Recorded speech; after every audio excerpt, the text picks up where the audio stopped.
Hello guys, welcome back to our channel Pyaas institute. आज हम लोग फिर से लेकर आए हैं आपके लिए महिला पर्यवेक्षक भर्ती परीक्षा 2025 के प्रीवियस ईयर पेपर के आधार पर बनाए गए 100 प्रश्न। लेकिन मैं बता दूं कि प्रश्नों के भंडार में से जो प्रश्न आपको प्रोवाइड किए जा रहे हैं ये वाकई में बहुत ही ज्यादा महत्वपूर्ण है और आपको इस वीडियो में अंत तक इतनी एकाग्रता से पढ़ना है कि जो सारे प्रश्न यहाँ पे आपको बताए जाने वाले हैं वो इसी वीडियो में आपको यहीं पर ही याद हो जाए। तो आपको बस ध्यान से सुनते जाना है और वीडियो में अंत तक बने रहना है। चलिए विदाउट एनी डिले स्टार्ट करते हैं अपनी वीडियो को। तो हमारा पहला प्रश्न है, जल में घुलनशील विटामिन कौन सा है? Vitamin C, vitamin D, vitamin A या विटामिन ई? तो इसका आंसर हो जाएगा विटामिन सी।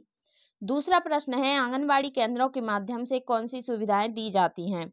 स्वास्थ्य जांच, प्राथमिक टीकाकरण, पूरक पोषण आहार। तो आंगनबाड़ी केंद्र जो होते हैं वो इन सभी की जानकारी देते हैं, तो इसका आंसर हो जाएगा डी। अगला प्रश्न है, हेपेटाइटिस रोग शरीर के किस अंग को प्रभावित करता है? यकृत, फेफड़े, गुर्दे या हार्ट? तो इसका आंसर हो जाएगा यकृत, जिसे लीवर कहते हैं। चौथा प्रश्न है, निम्नलिखित में से कहाँ प्रोटीन नहीं पाया जाता है? कहाँ पर प्रोटीन नहीं पाया जाता है? रक्त में, लिम्फ में, कोशिका द्रव्य में या पित्तरस में? तो पित्तरस में कोई भी प्रोटीन नहीं पाया जाता है, पित्तरस में एंजाइम पाए जाते हैं। पांचवा प्रश्न है, गर्भावस्था के दौरान स्तनों में परिवर्तन के लिए कौन सा हार्मोन उत्तरदायी है? गोनेडोट्रोपिन, प्रोजेस्टेरॉन, ओवेरियन हार्मोन या इनमें से कोई नहीं? तो इसका आंसर हो जाएगा प्रोजेस्टेरॉन। प्रोजेस्टेरॉन जो एक गर्भवती महिला होती है उसमें प्रोजेस्टेरॉन का स्रावण होता है, जिसकी वजह से स्तनों में दुग्ध निर्माण के लिए दुग्ध ग्रंथियां प्रेरित होती हैं और प्रसव के बाद उनमें दुग्ध आना स्टार्ट हो जाता है। छठवां प्रश्न है, गर्भवती महिलाओं को कौन सा टीका दिया जाता है? ओपीवी, डीपीटी, टेटेनस या इनमें से कोई नहीं? तो इसका आंसर हो जाएगा टेटेनस। अगला प्रश्न है, टोकोफेरॉल के नाम से कौन सा विटामिन जाना जाता है? तो इसका आंसर हो जाएगा विटामिन ई। अगर आपने हमारी पिछली वीडियोस को देख रखा है तो आपको पता होगा कि मैंने आपसे पहले ही बोला था कि विटामिन के दूसरे नाम भी होते हैं, उनकी आपको लिस्ट बना करके आपको उन्हें याद करना है। आपका पेपर बहुत अच्छा जाएगा, बस आप सभी वीडियोस को ध्यान से देख लीजिए एक बार, और ये गारंटी है कि आपको इससे बाहर और कुछ नहीं आने वाला है। आपने वीडियोस को देख लिया, ध्यान से क्वेश्चंस को याद कर लिया, तो इतना आपके लिए इनफ है कि आपका पेपर अच्छा जाएगा। बाल शक्ति योजना का उद्देश्य क्या है? खेल को बढ़ावा देना, जनसंख्या नियंत्रण, प्राथमिक चिकित्सा, गंभीर कुपोषण नियंत्रण। तो इसका आंसर है गंभीर कुपोषण नियंत्रण। अगला प्रश्न है, संपूर्ण गर्भावस्था के दौरान महिला के वजन में कितनी वृद्धि होती है? प्रेगनेंसी के टाइम में? तो इसका आंसर हो जाएगा 12 किलोग्राम की वृद्धि महिला के वजन में हो सकती है। इससे ज्यादा या इससे कम भी हो सकती है, लेकिन एवरेज 12 किलोग्राम है। 10वां प्रश्न है, किशोरावस्था में लड़कियों को प्रतिदिन कितने मिलीग्राम आयरन की आवश्यकता होती है? किशोरावस्था में जब उनमें रजो धर्म स्टार्ट होता है तो 28 से 30 मिलीग्राम उनके शरीर में आयरन की आवश्यकता पड़ती है। तो इसका आंसर हो जाएगा 28 से 30 किलोग्राम या मिलीग्राम। 11वां प्रश्न है, राष्ट्रीय अंधत्व नियंत्रण कार्यक्रम मध्य प्रदेश में किसके सहयोग से चलाया गया? किसके सहयोग से? विश्व बैंक के, WHO के, केंद्र सरकार के या इनमें से कोई नहीं? तो विश्व बैंक की सहायता से अंधत्व नियंत्रण कार्यक्रम मध्य प्रदेश में चलाया गया था। अगला प्रश्न है, भारत में कुपोषण का मुख्य कारण क्या है? जनसंख्या वृद्धि, अशिक्षा, गरीबी, उपरोक्त सभी। तो देखिए, जनसंख्या का बढ़ना, अशिक्षा, गरीबी, ये सभी कुपोषण का एक कारण हो सकते हैं, तो इसका आंसर हो जाएगा डी। 13वां प्रश्न है, चेचक या चिकन पॉक्स की टीके की खोज किसने की थी? रॉबर्ट कोच ने, फिनेल ने, मैकलुअन ने या एडवर्ड जेनर ने? तो इसका आंसर है एडवर्ड जेनर ने चेचक के टीके की खोज की थी। अगला प्रश्न है, एड्स का पूरा नाम क्या है? तो एड्स का पूरा नाम होता है acquired immuno deficiency syndrome. Acquired immuno deficiency syndrome. ऐसा 2 बार बोलिए, आपको याद हो जाएगा, 2 से 3 बार बोलिए, आपको याद हो जाएगा एड्स। 15वां प्रश्न है, ठंडी जलवायु में रहने वाले लोगों को अधिक ऊर्जा की आवश्यकता क्यों होती है? अधिक, कम, सामान्य, इनमें से कोई नहीं? तो ठंडी जलवायु में रहने वाले लोगों को अधिक ऊर्जा की आवश्यकता, मतलब यहाँ पर अधिक ऊर्जा की नहीं, क्वेश्चन ये पूछना चाहता है कि ठंडी जलवायु में रहने वाले लोगों को ऊर्जा की आवश्यकता होती है, अधिक, कम या इनमें से कोई नहीं? तो अधिक ऊर्जा की आवश्यकता होती है। ये थोड़ा सा मिसप्रिंट है। आपको बस वीडियो को ध्यान से देखते रहना है और क्वेश्चन को सुनते रहना है, जिससे कि आपको यहीं पर याद हो जाए और आपका टाइम बच सके। आयोडीन की कमी से बच्चों में कौन सा रोग होता है? Scurvy, cretinism, pellagra, beriberi. तो आयोडीन की कमी से क्रेटिनिज्म होता है। 7वां प्रश्न है, पोलियो वायरस शरीर के किस तंत्र को प्रभावित करता है? तो इसका आंसर है तंत्रिका तंत्र। अगला प्रश्न है, महिलाओं को आधारभूत चयापचय दर पुरुषों की तुलना में कैसी होती है? यानी उसकी मेटाबॉलिक रेट, महिलाओं की, फीमेल्स की मेटाबॉलिक रेट अधिक होती है, कम होती है, बराबर होती है, या इनमें से कोई नहीं? तो उनकी, महिलाओं की मेटाबॉलिक दर कम होती है। 19वां प्रश्न है, गर्भावस्था की पुष्टि के लिए कौन सी जांच की जाती है? मूत्र, रक्त, लार, या फिर इनमें से कोई नहीं? तो इसका आंसर है यूरिन टेस्ट। ये एक इम्पोर्टेंट क्वेश्चन है। 20वां प्रश्न है, संपूर्ण गर्भधारण अवधि कितनी होती है? गर्भावस्था की कुल अवधि एवरेज जिसे माना जाता है वो 280 दिन की होती है, 9 महीने स्तनधारियों में। हमारा अगला क्वेश्चन है, गर्भस्थ शिशु के पूर्ण विकास के लिए गर्भवती महिला का भोजन खालिस्तान होना चाहिए? उच्च प्रोटीन युक्त, उच्च कैल्शियम युक्त, उपरोक्त दोनों, या उपरोक्त में से कोई नहीं? तो इसका आंसर है उपरोक्त दोनों। गर्भवती महिला के शरीर में प्रोटीन और कैल्शियम दोनों पर्याप्त मात्रा में होना चाहिए, तो इसका आंसर हो जाएगा उपरोक्त दोनों। 39वां प्रश्न है, एक साधारण क्रियाशील गर्भवती महिला को कितने ग्राम अनाज की आवश्यकता प्रतिदिन होती है? 400, 800, 600 या 700? तो गर्भवती महिला को प्रतिदिन लगभग 400 ग्राम अनाज की आवश्यकता होती है, तो इसका आंसर हो जाएगा 400 ग्राम। अगला प्रश्न है, टेटेनस रोग का कारण है? टेटेनस किसके कारण होता है? तो क्लास्ट्रीडियम टेटेनी के कारण होता है, तो इसका आंसर हो जाएगा क्लास्ट्रीडियम टेटेनी। 41वां प्रश्न है, ऊर्जा मापने की अंतरराष्ट्रीय इकाई खालिस्तान है? ऊर्जा मापने की अंतरराष्ट्रीय इकाई जूल है। हमारा अगला प्रश्न है, पार्नीशियस एनीमिया से बचाव हेतु गर्भावस्था में भोजन में लेना आवश्यक है? पार्नीशियस एनीमिया से बचाव के लिए गर्भावस्था में भोजन में लेना आवश्यक है। पार्नीशियस एनीमिया ना हो इसके लिए, और अगर हो गया है तो उससे बचाव के लिए भोजन में क्या लेना जरूरी है? क्वेश्चन हमसे ये पूछना चाहता है, तो इसका आंसर हो जाएगा विटामिन B12। अगला प्रश्न है, गर्भवती महिला को कैल्शियम की आवश्यकता की पूर्ति हेतु क्या लेना चाहिए? All of this. क्या क्या लेना चाहिए? दूध, दूध से बने पदार्थ, बंद गोभी, अंडा, उपरोक्त सभी। लेकिन अगर आप वेजिटेरियन हैं तो आप अंडा इसे स्किप कर सकते हैं, लेकिन क्वेश्चन जो आपसे पूछेगा उसका आंसर तो आपको देना ही है, तो अंडा आप लेकर चलें। 44वां प्रश्न है, पीलिया से शरीर का कौन सा भाग प्रभावित होता है? यकृत, वृक्क, हृदय, फेफड़े? तो इसका आंसर हो जाएगा यकृत। अगला प्रश्न है, शरीर में रोगों से लड़ने की शक्ति को कहते हैं? शरीर में रोगों से लड़ने की शक्ति को क्या बोलते हैं? रोग प्रतिरोधक क्षमता, निसंक्रमण, उपरोक्त दोनों, या इनमें से कोई नहीं? तो उसे बोलते हैं इम्यूनिटी पावर, रोग प्रतिरोधक क्षमता। इसका आंसर हो जाएगा। 46वां प्रश्न है, मीजल्स का टीका बालक को कब लगता है? मीजल्स का टीका तो 9 माह में लगता है, तो 9 माह इसका आंसर हो जाएगा। 47वां प्रश्न है, अंधेपन को दूर करने हेतु भारत सरकार ने राष्ट्रीय स्तर पर कार्यक्रम किस वर्ष प्रारंभ किया था?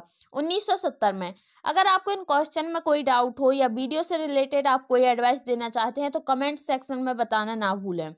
अगला प्रश्न है, जन्म से लेकर 1 वर्ष तक की आयु को कहलाती है? यानी जन्म से, जब बच्चे का जन्म हुआ है तब उसे फीटस, फिर भ्रूण बोला जाता है, भ्रूण के जन्म के बाद उसे शिशु बोला जाता है, और शिशु के जन्म से लेकर 1 वर्ष तक की आयु को क्या बोलते हैं? बाल्यावस्था, शेषवावस्था, किशोरावस्था, या इनमें से कोई नहीं?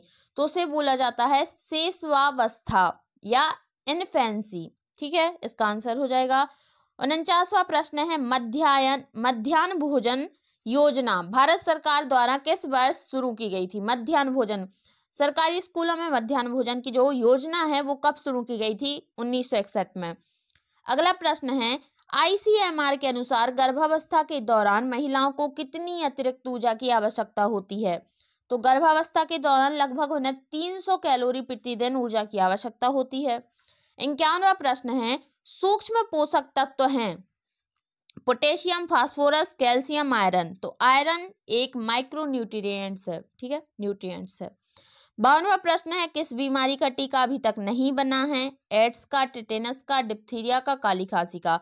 तो आप अगर जानते होंगे कि एड्स जो है HIV एड्स, उसका अभी तक कोई टीका नहीं बन पाया है, क्योंकि उसका वायरस हर बार म्यूटेशन कर लेता है, उत्परिवर्तन, तो उसका अभी तक कोई टीका नहीं बन पाया है। 53वां प्रश्न है, ट्यूबरकुलिन किस रोग में प्रभावकारी है? ट्यूबरकुलिन किस रोग में प्रभावकारी है? तो इसका आंसर है ट्यूबरकुलोसिस, तपेदिक में। 54वां प्रश्न है, जन्म से 4 माह तक के बच्चे का आहार होना चाहिए ठोस आहार, अर्ध ठोस आहार, पूरक आहार या माँ का दूध? तो जन्म के 4 महीने वाले बच्चे को तो माँ का दूध ही सबसे बेस्ट है, तो माँ का दूध इसका आंसर हो जाएगा। अगला प्रश्न है, टीबी की प्राथमिक रोकथाम की जा सकती है? देखिए, आपको इंग्लिश हिंदी दोनों में इसलिए क्वेश्चन दिए गए हैं ताकि आपको कोई चीज अगर हिंदी में समझ में ना आ रही हो तो आपको इंग्लिश में वो आप उसे समझ लें, इसीलिए तो इससे आपको कोई दिक्कत आई थिंक नहीं होगी। टीबी की प्राथमिक रोकथाम की जा सकती है BCG से, MTD से, DOTS से या इनमें से कोई नहीं। तो BCG के द्वारा टीबी की प्राथमिक रोकथाम की जा सकती है। अब आए हैं स्किल्स रिलेटेड, यानी कि मैनेजरियल स्किल्स से संबंधित क्वेश्चन। तो पहला है, जोसेफ स्टॉलिन ने कौन सी पंचवर्षीय योजना लागू की थी? पहली पंचवर्षीय योजना, दूसरी, तीसरी या चौथी? तो इसका आंसर है पहली पंचवर्षीय योजना। दूसरा प्रश्न है, सबसे छोटा सामाजिक समूह कौन सा है? परिवार, गांव, देश या राज्य? तो सबसे छोटा परिवार है, फिर परिवार से मिलकर गांव बनते हैं, गांव से राज्य, राज्य से देश। तो ये एक बहुत ही आसान प्रश्न है आई थिंक। तीसरा है, समाज में सामाजिक रूप से परिभाषित स्थिति क्या कहलाती है? भूमिका, अंतःक्रिया, हैसियत या इनमें से कोई नहीं? तो सामाजिक रूप से परिभाषित स्थिति को हैसियत कहते हैं। तो अगर आप इनडायरेक्ट किसी को उसकी हैसियत याद दिलाना चाहें तो आप उससे कह सकते हैं कि आपकी सामाजिक रूप से परिभाषित स्थिति क्या है। अगला प्रश्न है, योजना आयोग का अध्यक्ष कौन होता है? भारत के प्रधानमंत्री, भारत के राष्ट्रपति, गृह मंत्री या योजना आयुक्त? तो इसका आंसर है भारत के प्रधानमंत्री योजना आयोग के अध्यक्ष होते हैं। अगला प्रश्न है, प्रभावी कार्यक्रम के लिए कौन सा आवश्यक होता है?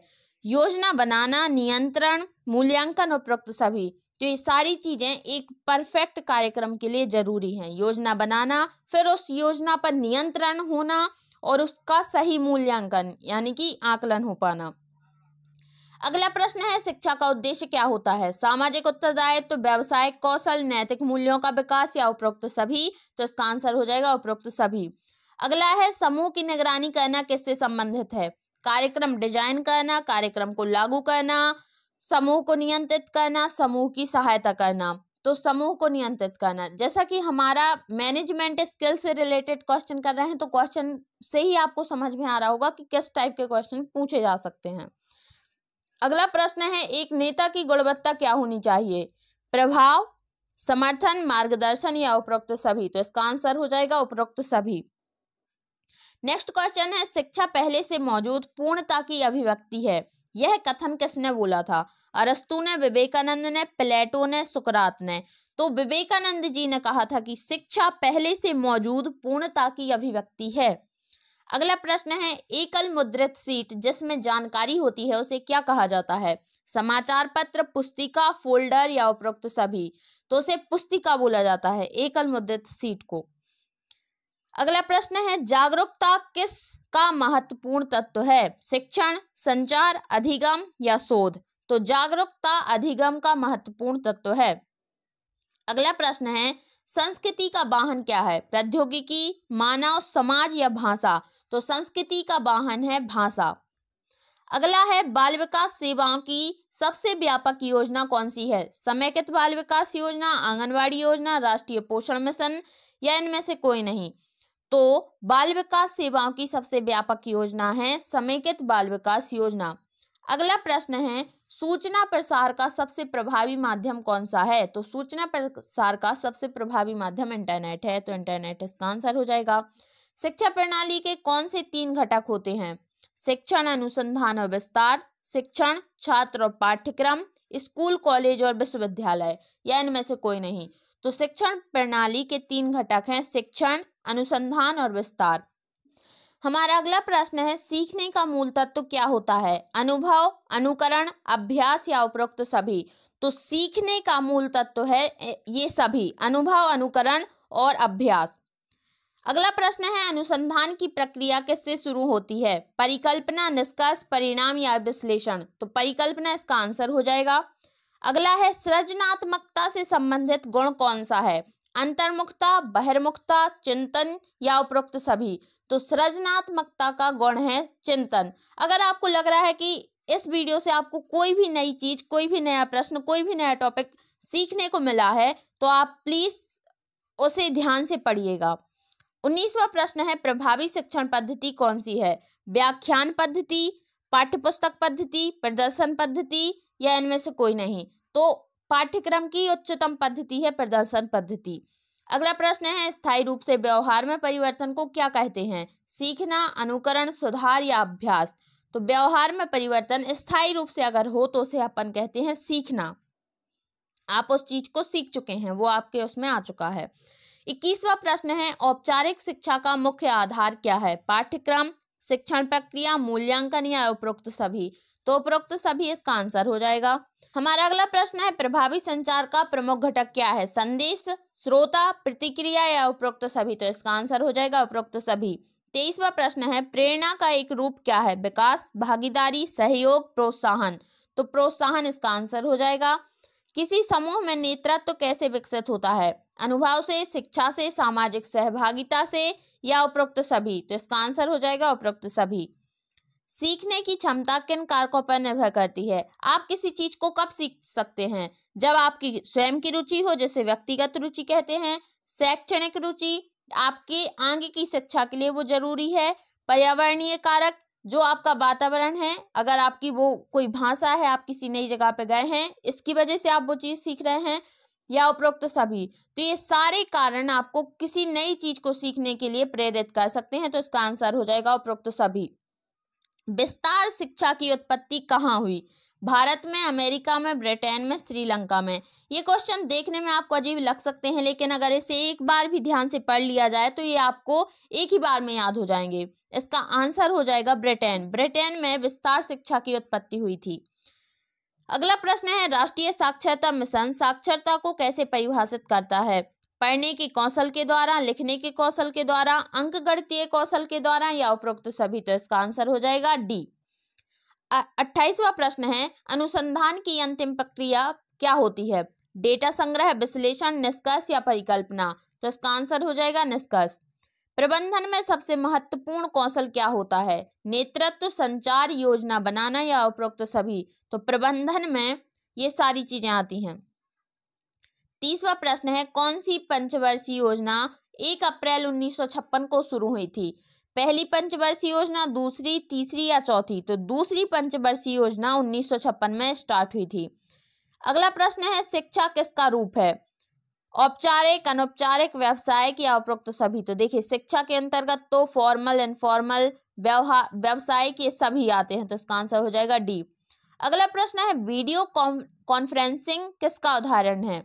लोक मीडिया, मुद्रित या फिर इंटरैक्टिव मीडिया या इनमें से कोई नहीं? तो इसका आंसर हो जाएगा इंटरैक्टिव मीडिया।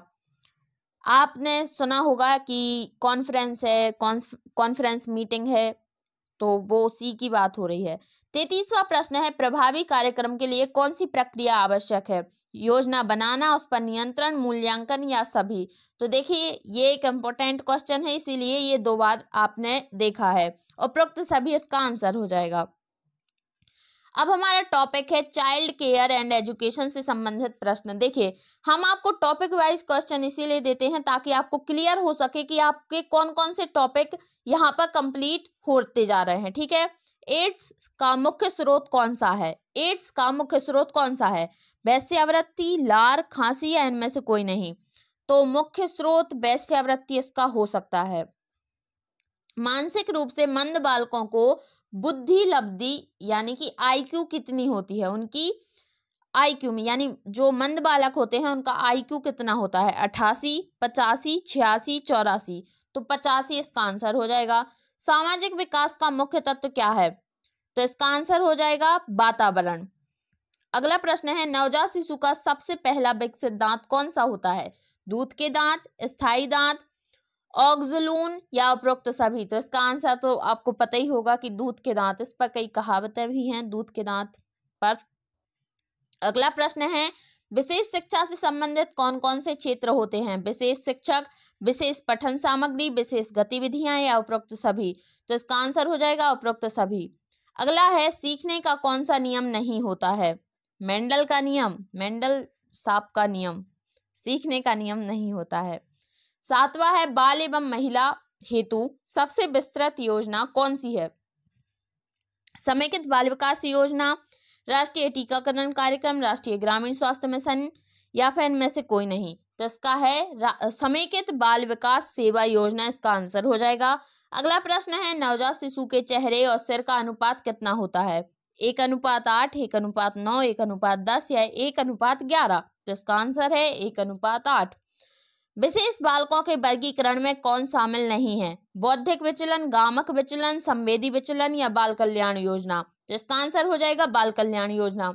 अगला है WHO की मुख्य गतिविधियां कौन सी हैं? तो ये सभी हैं, देखिए कौन कौन सी हैं? पर्यावरणीय स्वास्थ्य, मानव शक्ति का विकास, विशिष्ट रोगों की रोकथाम और नियंत्रण या उपरोक्त सभी। तो इसका आंसर है उपरोक्त सभी। अगला है नवजात शिशु के लिए सही शब्द क्या है? नवजात शिशु, युग्मनज, बचपन या भ्रूण। तो नवजात शिशु जिसे न्यूनेट कहते हैं। यूनिसेफ द्वारा बेसहारा बच्चों के लिए कार्यक्रम कब शुरू किया गया था? 1992 से 93 में, 94 से 95 में, 93 से 94 में या 95 से 97 में। तो इसका आंसर है 1992 से 1993 में यूनिसेफ द्वारा बच्चों के लिए कार्यक्रम शुरू करा गया था। 13वां प्रश्न है शाला पूर्व शिक्षा किस प्रकार की होती थी? या शाला पूर्व शिक्षा किस प्रकार की होती है? अनौपचारिक, औपचारिक, औपचारिक एवं अनौपचारिक या इनमें से कोई नहीं। तो उसे इनफॉर्मल वे में जो शिक्षा दी जाती है शाला से पहले उसे अनौपचारिक कहते हैं। तो इसका आंसर है बी। मोंटेसरी पद्धति किससे संबंधित है? मानसिक रूप से मंद बच्चों की शिक्षा, प्रतिभाशाली बच्चों की शिक्षा, शारीरिक रूप से असक्षम बच्चों की शिक्षा या उपरोक्त सभी। तो मानसिक रूप से मंद बच्चों की शिक्षा। अगला है गर्भवती महिला में भ्रूण के विकास की सही अवस्था कौन सी है? युग्मनज अवस्था और भ्रूण विकास, भ्रूण अवस्था और नवजात अवस्था, भ्रूण अवस्था और भ्रूणीय अवस्था, इनमें से कोई नहीं। तो इसका आंसर हो जाएगा युग्मनज अवस्था यानी जायगोट की अवस्था और भ्रूण अवस्था, ये विकास की सबसे सही अवस्था है। अगला प्रश्न है बाल विकास सेवाओं की सबसे प्रमुख योजना कौन सी है? समेकित बाल विकास योजना। अगला है विशेष शिक्षा का मुख्य उद्देश्य क्या है? अनुकूलन में सहायता, अधिकतम योग्यता का विकास, आर्थिक स्वतंत्रता। तो इसका आंसर हो जाएगा उपरोक्त सभी।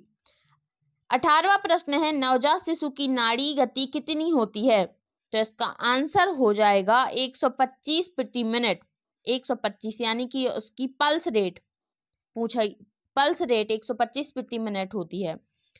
अगला है एक औस दूध से कितनी कैलोरी मिलती है? औस दूध से कितनी कैलोरी मिलती हैं? 30 से 40 कैलोरी, 35 से 45 कैलोरी, 18 से 20 कैलोरी, 37 से 50 कैलोरी। तो इसका आंसर है 18 से 20 कैलोरी। 20वां है बाल विकास का मुख्य क्षेत्र कौन सा है? शारीरिक, सामाजिक, संज्ञानात्मक या उपरोक्त सभी। तो इसका आंसर होगा उपरोक्त सभी। राष्ट्रीय एड्स नियंत्रण कार्यक्रम NACP कब शुरू किया गया था? 1988, 1994, 1987 या 1992। तो इसका आंसर है 1987। 22वां प्रश्न है ब्रेल लिपि किससे संबंधित है? अंधे बालक, वाणी विकलांग बालक, मानसिक रूप से मंद बालक या इनमें से कोई नहीं।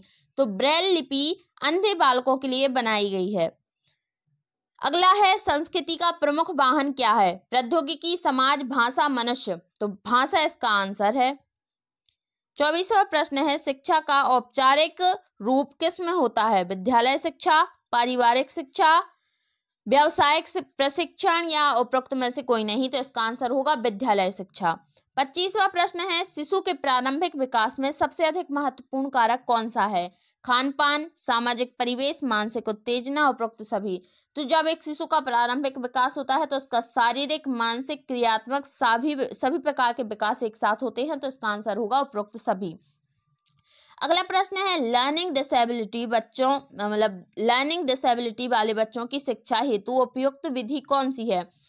विशेष शिक्षा, समावेशी शिक्षा, वैकल्पिक शिक्षण पद्धति या उपरोक्त सभी। तो इसका आंसर हो जाएगा उपरोक्त सभी। नवजात शिशु में सबसे पहले कौन सा संवेदी कौशल विकसित होता है? स्पर्श का। बच्चों में सीखने की क्षमता किस पर निर्भर करती है? उपरोक्त सभी। इसका आंसर है राष्ट्रीय विकलांग संगठन कहाँ स्थित है? नई दिल्ली, मुंबई, देहरादून या कोलकाता? तो नई दिल्ली इसका आंसर हो जाएगा। अब सीखने की सही परिभाषा क्या है? संवेग में परिवर्तन, अनुभूति में परिवर्तन, व्यवहार में स्थायी परिवर्तन या सौंदर्य बोध में परिवर्तन? तो सौंदर्य तो इसका आंसर नहीं है। सीखने की सही परिभाषा है व्यवहार में स्थायी परिवर्तन। संरक्षण की आवश्यकता क्यों होती है? विकास के लिए, संवेगात्मक परिपक्वता के लिए, समायोजन के लिए या उपरोक्त सभी? तो संरक्षण की आवश्यकता इन सभी के लिए होती है। 32वां प्रश्न है, बाल अधिकारों की सुरक्षा किससे संबंधित है? ICDS, ICPS, NACO या यूनिसेफ? तो इसका आंसर है ICPS। हमारा नेक्स्ट क्वेश्चन है, बच्चों में कौन से संवेग होते हैं? अनुपस्थित, स्थायी, असंतुलित? तो बच्चों के जो संवेग होते हैं वो असंतुलित होते हैं, मतलब उनकी भावनाएं असंतुलित टाइप की होती हैं। 34वां प्रश्न है, मानसिक मंदता वाले बच्चों की शिक्षा किससे संबंधित होती है? विशेष शिक्षा से संबंधित होती है।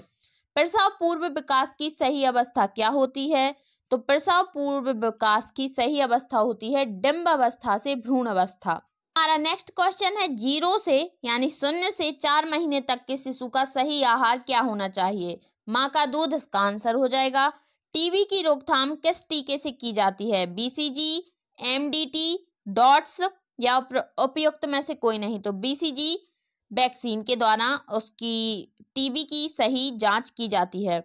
हमारा लास्ट क्वेश्चन है, राष्ट्रीय फाइलेरिया उन्मूलन कार्यक्रम कब शुरू किया गया था? 1963 में, 1958 में, 1962 में या 1955 में? तो 1955 इसका आंसर हो जाएगा। और यहाँ पर हमारे सभी क्वेश्चन कंप्लीट होते हैं। अगर आपको वीडियो में कुछ भी नया समझ में आया हो तो आप उसे कमेंट सेक्शन में जरूर बताएं। वीडियो पसंद आई हो तो वीडियो को लाइक करना और चैनल को सब्सक्राइब करना ना भूलें। मिलते हैं नेक्स्ट वीडियो में, तब तक के लिए धन्यवाद।